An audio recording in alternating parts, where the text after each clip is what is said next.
siya, may bunga siya dyan. Saan pa? Oh my God, there is a snake. Yeah, ito. Ito siya, may bunga siya. Ang dami. Ganito yung bunga niya, yan yung tinatawag natin malagkit. Okay, next is ito pa, nakikita yan lakay.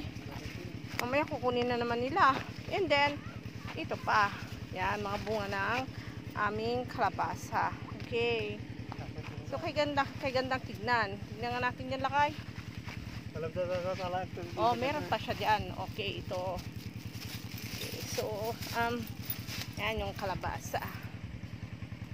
Malagkit to, kahit na maliit. Ito yung malagkit na kalabasa. Okay.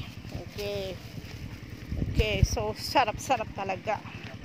You know, marami pa dyan, lakay. Okay, mamumulaklak siya bukas, kukuha tayo, promises.